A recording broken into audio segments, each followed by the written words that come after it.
You coached wrestling and track. How was track different to coach than wrestling? Okay, I coached wrestling until 1991, and then about 3 years later or so, I got the chance to go and become head coach at girls track. And girls track to boys wrestling, most people would think are very different. But for me as a coach, it was fun because for me it was about the same thing. Both sports are very individualized. Both sports don't have a big crowd that follows them, and both sports takes tremendous internal drive by the individuals. And so for me as a coach, I really coached the girls the way I coached the boys. I tried to make sure I emphasize conditioning. I try to emphasize mentally being tough and ready to go, and then go out and again have fun. And having fun, you normally win.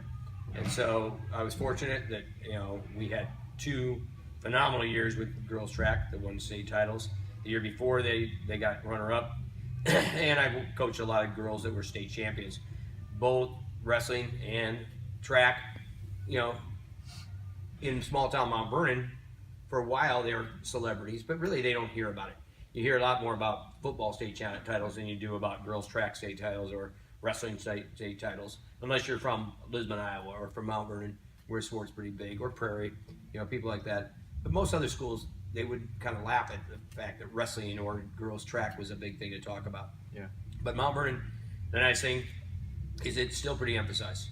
That's the one thing I will tell you, across the board, Max and Kale. Is it Kale? Okay. Mount Vernon luckily has stayed about the same in the fact that it encourages kids to be involved in as many things as they can. Yeah. And you can go not only in sports, but when I was in school, I also was a singer in the musicals. I had friends that were in band. I had kids that were big into other things, art, and pretty well accepted by everybody to do all those things. Some schools don't have that. Some schools you basically have to specialize and you're in, and this doesn't. It doesn't mean they can't specialize. I think there's kids that just their passion is running track. But I had to emphasize to some of the kids, one of the big sports at the time I was winning track was volleyball.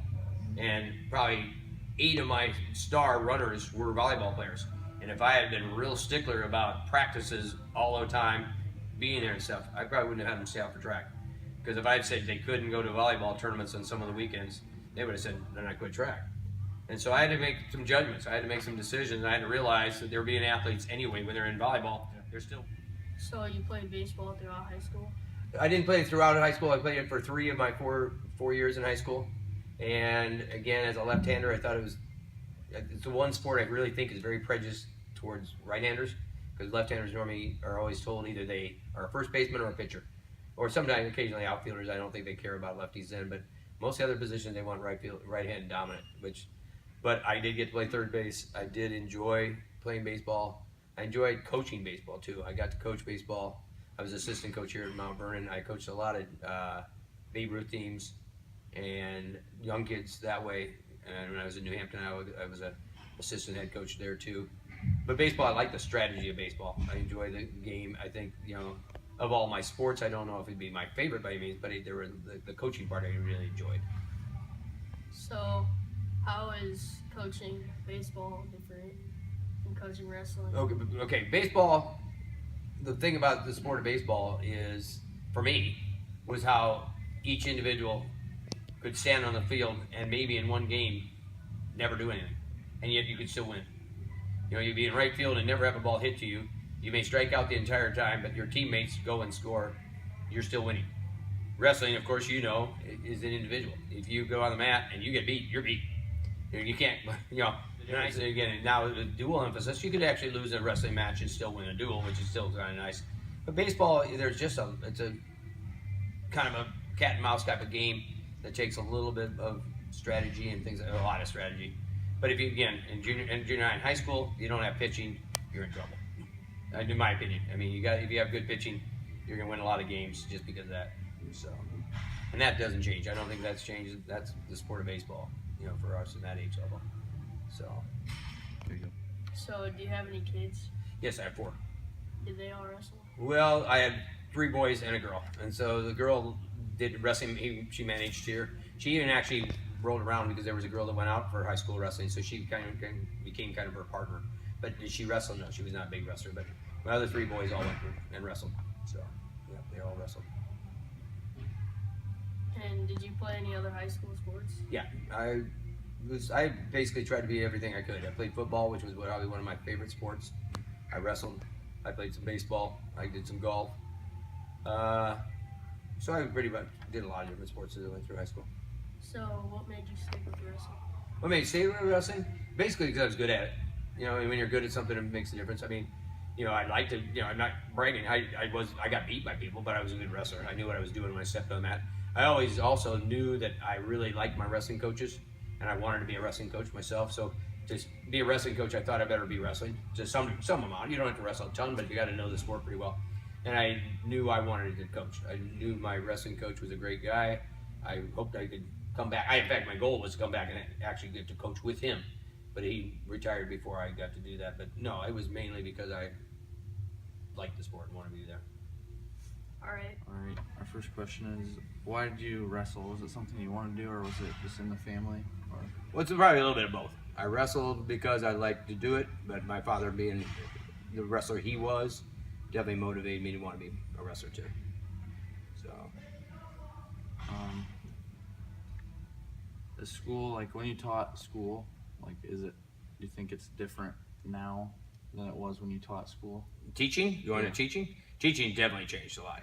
Teaching, for me, was always a lot of fun, but again, as a fifth grade teacher, I could basically teach the way I wanted to teach, but by my last few years before I retired, they were starting to try to tell me things to do that I really didn't agree with, and so that's what made it so I wanted to get out of teaching. All right.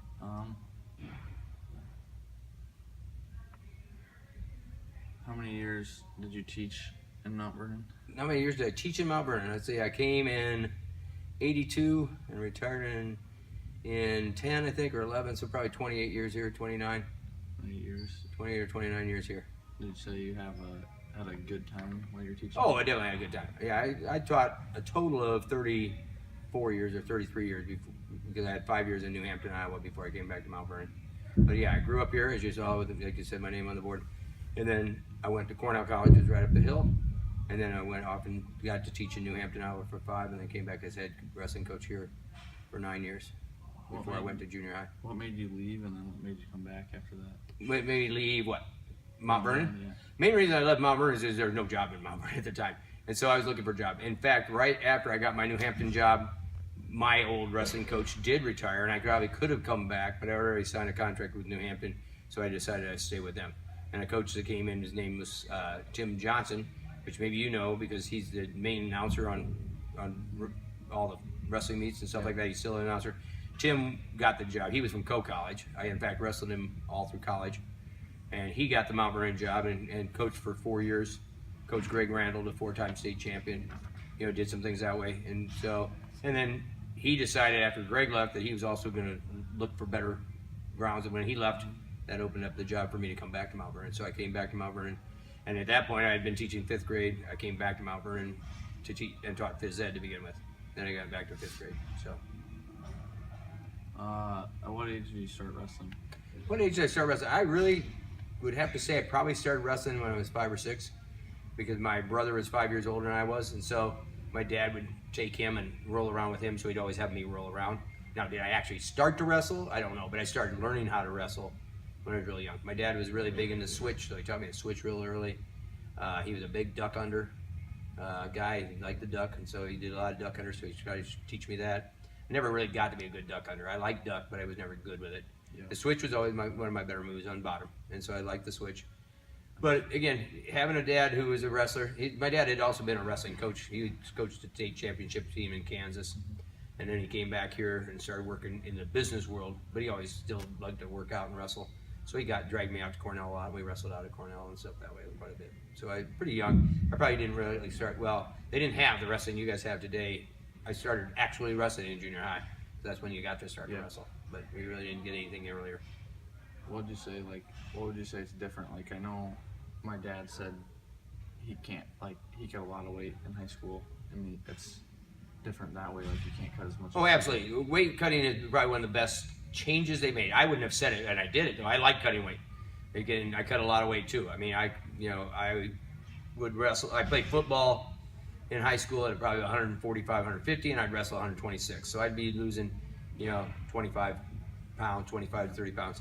In college, I did kind of the same thing, but it is much better. The big difference today is conditioning and physical strength is more important than your ability to cut a lot of weight, which has helped a lot. I think it helps kids stay out more.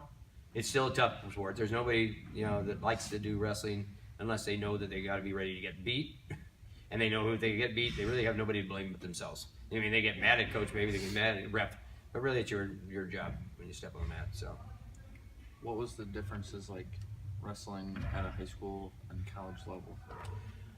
for me, the changeover was not that big a difference. I was progressing well when I was my senior year. I was looking to be a state champion my senior year. I got mono about a month before sectionals started, and so I didn't wrestle for about 3 weeks. And so when I went into sectionals, I was really flat, and I didn't know what I'd do. I didn't even know if I'd get through sectionals. In fact, a kid that I pinned twice in the year threw me right on my back right away, and I almost got pinned. I came back and I pinned him, but it was one of those matches I thought I didn't know what was going to happen. And then I didn't win state. I beat the guy that was supposed to win state, and then I lost another match in overtime and got fourth, which I'm very proud of. But then I went to Cornell, and I went to Cornell just saying, hey, I'm just going to continue to wrestle as well as I can. And the transition was, absolutely, they're bigger and stronger. And that's probably the biggest thing. But I was already fairly strong. Strength was probably one of my stronger suits. I knew how to do moves, but my strength helped me a lot, especially when I got down. If I get down to 126, when I could get down, I was normally far stronger than most of the other 126 pounders, which again, why? But the transition for me went pretty smoothly. I enjoyed it, and I enjoyed the changeover. So, and then I loved coaching. Coaching was more fun. All right, you want to switch up? Okay. So what was Mount Vernon like when you were a student? Okay. Well, one thing is the school was smaller. I was in a class of 70, I think, and that was one of the bigger classes. I think the average now is around 100. Athletically, coaches, I think, coached more for fun, and we enjoyed ourselves more. I think kids are put under more stress athletically. I watch football coaches, and they are much more game films and all the other things they have to watch. And back when we were in school, we might see a little film, but we didn't have much else. And the coaches said, go out and hit the people and do the things. Today, I think it's a little more intricate than it used to be. Wrestling as a sport, I think, has gotten better. I think there's more athletes wrestling, but I think that was a big difference when my dad was in high school and he Kalia went to works state. to the office, please. There were Kalia maybe- works to the office. I think maybe there was a districts and then you went to state. You had to win like 2 matches and you went to the state tournament. And then you went to state and you won I think 3 matches at state and you were the state champion. So you maybe win 5, 6 matches. Today, most kids are wrestling 30, 40 matches in a year. When I was in school, I think the most matches I wrestled in 1 year going all the way through state was 22 or 23 matches. So just the experience on the mat is a lot different that way. I don't know if it's better or worse. I will not make that judgment. I think if kids are still going out, if kids are still, showing an interest in the sport, then it's not worse. But I always like to coach and as an athlete have fun. And the word fun, I had the most fun when I won. So even when I coached, I always said, hey, we want to have fun, but you're gonna have fun if you're winning. And we did win quite a bit, so that was nice that way. So did you coach any good wrestlers, like state champions? Yeah, absolutely. You look on the board up there, it was kind of nice. I've got Sean Voigt, who now teaches here, was a state champion for me. Tracy Allen was a state champion for me. Matt Kroll and Jacob Craig, I coached in junior high. Up here in my own name, of course, I went to state, but again, my brother Tim went to state. Travis Allen, Darren Brokel, Todd Neal's my nephew. Tony Fiftner was in school with me. Justin Dix I had in 8th grade. On the others there, looking down the list, who we got? Sean Voight's, of course, names there. Brent Durgan I coached. Okay, over the, there are 25, 30 kids that I coached that, went on and did some things that way. It's probably Sean Voigt, one of the best athletes I ever coached. He went on to Cornell College and became a national champion. And that's fantastic. And then from there, I also became a girls track coach, and I got to coach a lot of girls, win state titles too, which was fun too. So, but no, I probably would have not quit coaching if I didn't feel like it was just time for younger people to step in and start my job. I don't like to think I'm old, but I realize at 62 I'm older, and I can't get on the mat and roll around as easily as I used to, and so that's why I stepped down. But I had a lot of fun with it. It's a great sport. It's a great thing. What about like Cornell? Has Cornell changed? Cornell's changed drastically. Cornell, when my dad was at school in 47, 48, 49, 50, they are the only college that ever win a national title, a small school, to win both the NCAA and the NAAU in the same year. Only team ever. That year they beat Oklahoma State, Iowa State, Oklahoma, all those schools. There were no classes; they were all together, and Cornell College won it. For years, for years they were dominant up until the mid '50s, where all of a sudden they said stop. And then when I went to school, they were pretty good. We did won a lot of conference titles, but we were starting to kind of go downhill a little bit. And Cornell today compete well, but they were smart to leave the Iowa Conference. They're not the Wartburg and Code class right now. Now they're good, and I think he's starting to recruit some pretty good boys. And I think we're seeing a growth of becoming better. But they went through some lean times of not being as good as they were. But Cornell College is more academic than it is athletic anyway. I mean, you got to realize you're putting a lot of money out for your education, not to be a wrestler. So, but it's nice. We got we got both Engelbrecht boys there to wrestle this year. I think Levi Wade went to wrestle. So we got some kids there. That's nice to see, and it's fun to watch them because the Engelbrecht boys. I wrestled with their dad at Cornell when I was at Cornell. This is my 40th anniversary for Cornell this year, so it's a good class reunion, which is kind of fun too because again I experienced good things at Cornell.